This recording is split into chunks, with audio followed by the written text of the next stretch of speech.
আসসালামু আলাইকুম, সকলের উপরে শান্তি বর্ষিত হোক। বিশ্বাস মোবাইল ট্রেনিং ইনস্টিটিউটে ভর্তি চলছে আমাদের 63তম ব্যাচের। এই 63তম ব্যাচ শুরু হবে ফেব্রুয়ারি মাসের 6 তারিখে। যারা ভাবছেন মোবাইল ফোন সার্ভিস শিখবেন তাদের জন্য হচ্ছে আমাদের 63তম ব্যাচ। সারাদিনভাবে প্র্যাকটিক্যাল ট্রেনিংয়ের সুযোগ থাকছে। আমাদের একসাথে দুটো প্রতিষ্ঠান নিয়ে আমরা কাজ করছি, মোবাইল ফোন ক্লিনিক এবং বিশ্বাস ট্রেনিং ইনস্টিটিউট। তো আজকে আমরা এবার যে একটা ভিডিও করব স্যামসাং S7H। আমার হাতে একটি ফোন দেখছেন, মাদারবোর্ড দেখছেন স্যামসাং S7H। এই ফোনটি শর্ট মূলত। তো এই শর্টটি রিপেয়ার করার যে প্রসেস, সেই প্রসেসে আমরা কাজ করব। আপনাদেরকে নিয়ে চলে আসুন। এই পর্যায়ে আমরা এটিকে পাওয়ার সাপ্লাই লাগাচ্ছি। দেখুন অটোমেটিক 3, এই যে পাওয়ার সাপ্লাইতে অটো 3 উঠে আছে। তো এটি যিনি বোর্ডটি সমস্যা হয়েছে তিনি বলেছেন যে গেম খেলতে ওয়াইফাই দিয়ে অনলাইন ব্রাউজিংয়ের সময় এই প্রবলেমটি হয়েছে।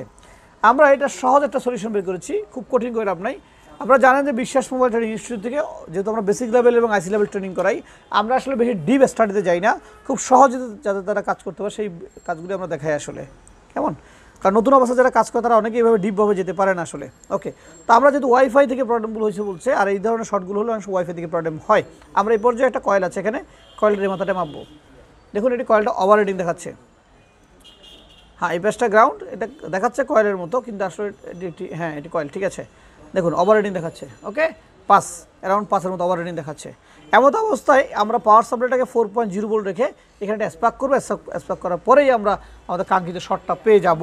শর্টের মূলত এটি করার আগে আমরা এখানে লাগিয়েছিলাম, যখন ব্যাটারিটা লাগিয়েছিলাম তখন এটাকে কোনো রকম অটো রেটিং দেখাচ্ছে, 3 অটো রেটিং দেখাচ্ছে। এই 3 অটো রেটিংয়ের কারণে আসলে যেভাবে ওইভাবে গরম হয় না, সে যে গরম দেখে বের করতে পারবে। সো এটা আমাদেরকে আউটপুট, এটাকে আমরা বলছি আমরা আউটপুট ভোল্টেজ। এই আউটপুট ভোল্টেজকে আমরা স্পার্ক করার পরে আমরা কাঙ্ক্ষিত সমস্যাটা পেয়ে যাব। আমি ইতিমধ্যেই এইখানে চেক করেছি অবশ্য এই জায়গাটা কোথাও গরম হচ্ছে। তাই প্রথমে এই জায়গাটাকে ব্লার করে নিব। শর্ট করব কয়েলে, কিন্তু ব্লার করব পিছনের জায়গাটাকে, যেহেতু আমি এর আগেই ফেস করেছি যে জায়গাটা গরম হচ্ছে। কোথায় গরম হচ্ছে ঠিক বুঝতে পারতেছি না। আমরা রজনীটাকে ঘোলা করে নেব একটু এটাকে। ওকে, রজন দিয়ে আমরা ঘোলা করে ফেলেছি। এখন যেহেতু এটা অপর পাশে আমরা স্পার্ক করবো, সেক্ষেত্রে আসলে বোঝাটা একটু মুশকিল যে এটা ওখানে শর্ট হচ্ছে কিনা। তো এটা করার জন্য আমরা একটা সহজ কাজ করে নিতে পারি, সেটা হচ্ছে আমরা তার জাম্পার করে নিতে পারি।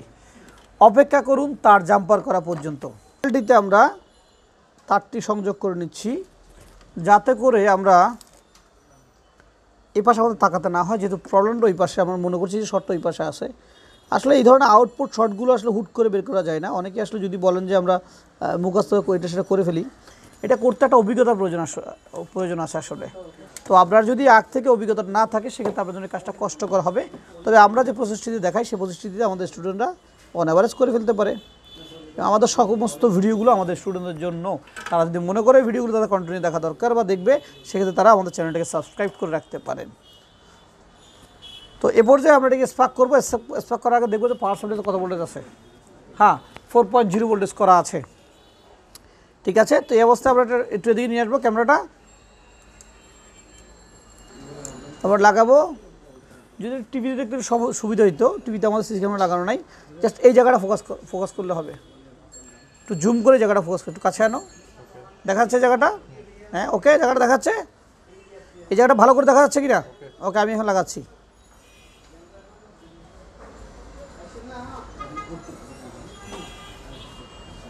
তারটা লুজ কানেকশন করতেছে, তারটা অবশ্য যেহেতু তারটা চিকন তার। আচ্ছা, আমরা আবার একটু ধরছি। ফোকাস এদিকে থাকতে হবে এই জায়গাটায়। ওকে, দেখুন আমাদের এই ক্যাপাসিটরটি গলে গিয়েছে। এটা বোঝা যাচ্ছে যে গোলছে, এটা বোঝা যাচ্ছে কি না?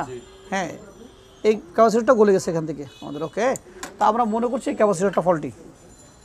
রিমুভ দিস ক্যাপাসিটর, এটিকে আমরা রিমুভ করবো। আসলে শর্টের প্রবলেমগুলো বেশিরভাগ সময় এরকমই হয়ে থাকে আসলে। যখনই এই ক্যাপাসিটরটা ঠিকভাবে বলে সাপ্লাই দিতে পারে না, তখনই মূলত সমস্যাটা হয়। তো এমন অবস্থায় দেখবো আমরা কয়েলটি যে প্রথমে যেভাবে মেপেছিলাম, কয়েলটি সেই পরিমাণ রিডিং আছে না রিডিং ডাউন হয়েছে। যদি ডাউন হয়ে থাকে তাহলে প্রবলেম সলভ হয়েছে। তাহলে আমরা এবার কয়েলটাকে আবার চেক দিব।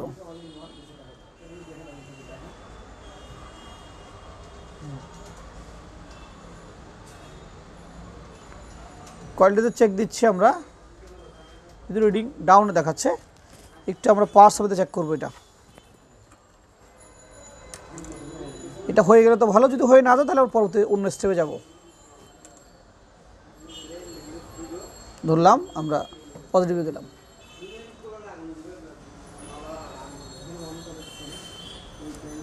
দেখুন আমাদের সেই শর্টটি এখন আর নেই, আছে শর্টটি নাই। তো এটা পাওয়ার সুইচ দিয়ে একটু স্পার্ক করে দেখবো যে চালু হয় কিনা। ব্যাটারি লাগাবো, লাগাই এটাকে আমরা অন করে দেবো, অন হয় কিনা ফোনটা। ওকে, ফোনটি আমাদের অন হয়েছে। যে ফোনটি বিগত কয়েকদিন ধরে ডেট পড়েছিল, কদিন ডেট পড়েছিল ছিল 2 মাস নষ্ট হয়েছিল আর কি। কতদিন ডেট পড়েছিল এটা? 2 2 মাস মাস ডেট পড়েছিল, সেই ডেট ফোনটি এখন চালু হয়ে গিয়েছে।